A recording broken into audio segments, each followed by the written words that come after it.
Assalamualaikum warahmatullahi wabarakatuh. Bismillahirrahmanirrahim. Alhamdulillahirabbil alamin. Allahumma shalli ala sayyidina Muhammad wa ala ali sayyidina Muhammad.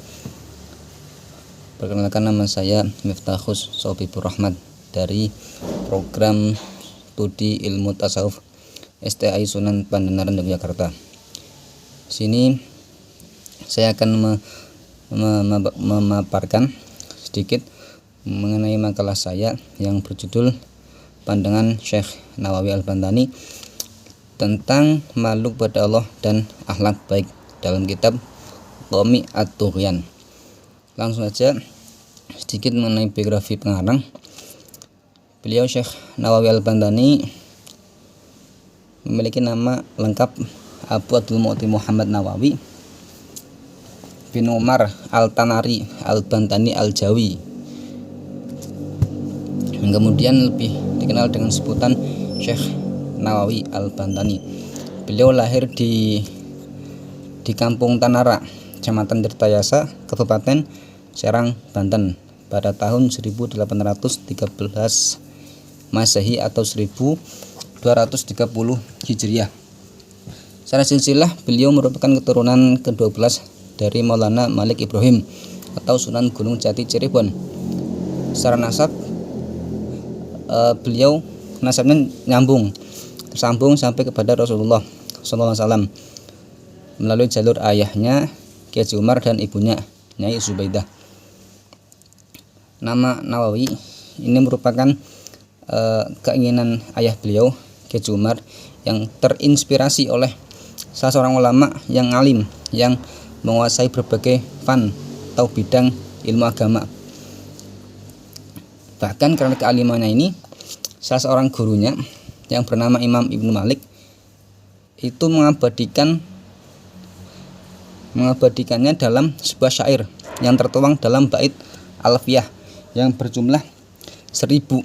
Adapun syair tersebut berbunyi warajulun minal kirami indana, yang artinya seorang ulama besar yang mempunyai derajat tinggi berada di sampingku. Nah, adapun ulama yang dimaksud itu dikenal dengan nama Imam An-Nawawi Ad-Dimashqi dari Damaskus.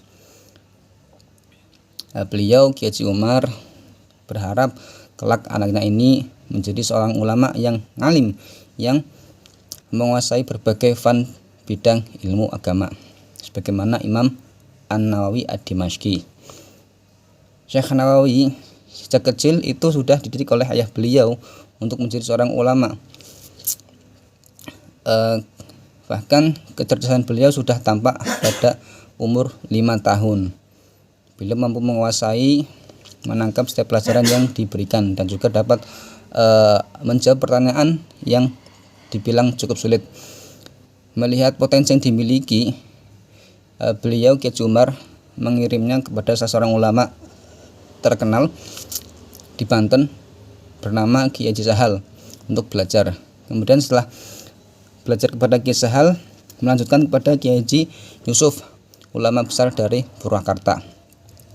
Kecintaan Syekh Nawawi kepada ilmu agama itu menumbuhkan semangat yang besar untuk mempelajari dan memperdalam ilmu agama, memperdalam berbagai bidang ilmu agama. Kemudian di umur 15 tahun, beliau bersama saudara beliau itu pergi ke Mekah untuk menunaikan ibadah haji. Setelah musim haji selesai, beliau tidak langsung kembali ke Indonesia, melainkan tinggal di Mekah selama beberapa tahun untuk memperdalam ilmu agama.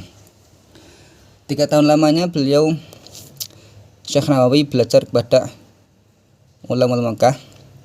Setelah merasa ilmu cukup, beliau kembali ke Indonesia untuk mengamalkan dan mengajarkan ilmu yang sudah diperoleh.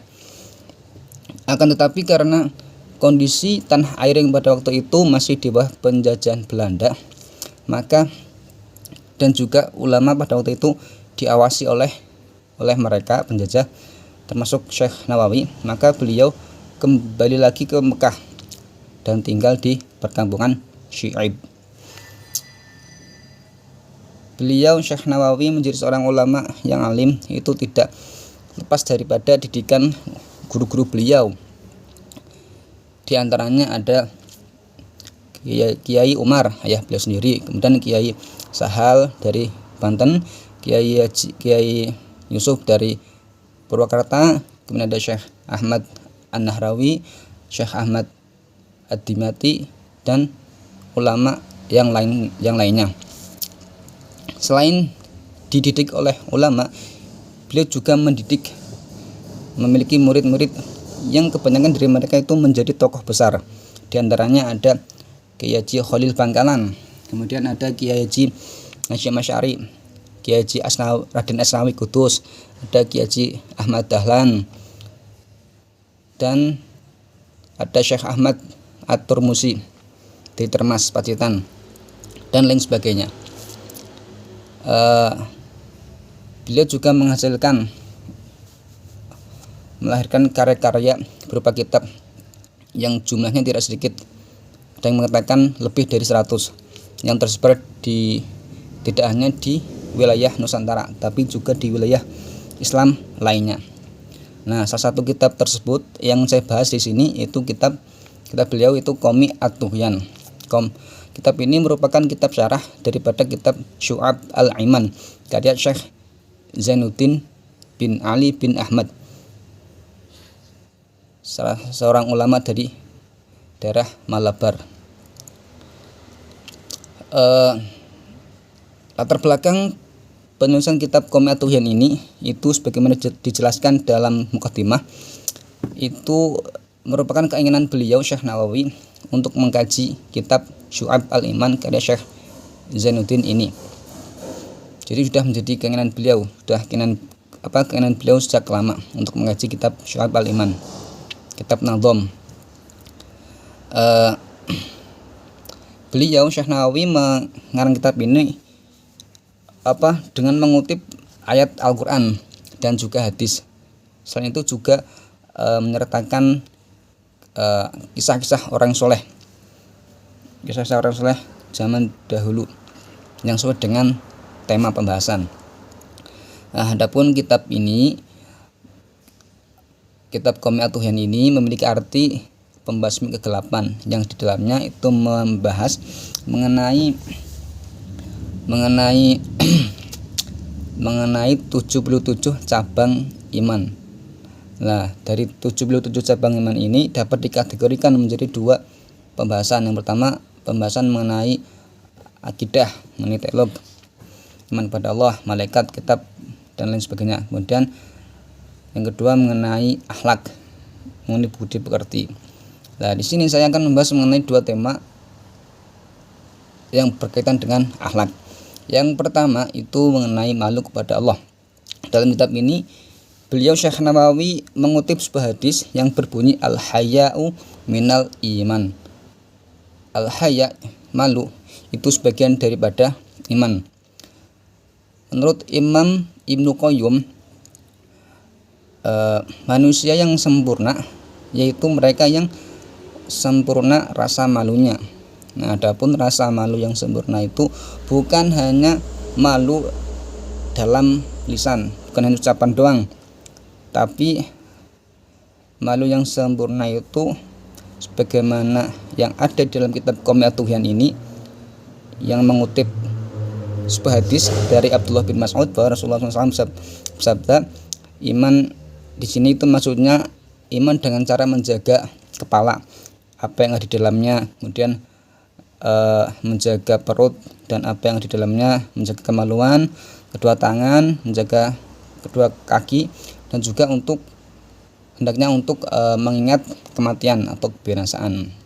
Nah, jadi malu yang sesungguhnya itu malu ketika kita menggunakan anggota tubuh kita untuk berbuat tidak baik, bahkan berbuat maksiat kepada Allah Subhanahu wa taala.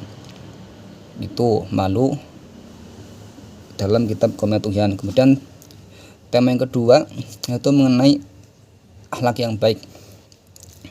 Dalam kitab ini, kitab Qomi At-Tughyan, beliau Syekh Nawawi juga mengutip sebuah hadis yang artinya sebaik-baik dari kalian adalah yang paling baik akhlaknya. Akhlak itu ibarat pakaian yang menutup aurat tubuh kita. Jika seorang itu tidak berakhlak, maka sama saja dia tidak berpakaian atau telanjang. Dalam kitab Qomatuyan di sini itu disebutkan beberapa tanda kriteria akhlak yang baik. Menurut sebagian ulama itu diantaranya malu itu sendiri tadi, kemudian memiliki rasa kasih sayang, kemudian sabar, syukur, toleransi, tidak menyakiti, ridho, cinta karena Allah, dan lain sebagainya. Masih ada beberapa. Mungkin itu sedikit pemaparan mengenai makalah saya. Apabila ada tutur kata yang salah, tabu dalam penyampaian atau mungkin isi dalam pembahasan, mohon maaf. Sekian dari saya. Assalamualaikum warahmatullahi wabarakatuh.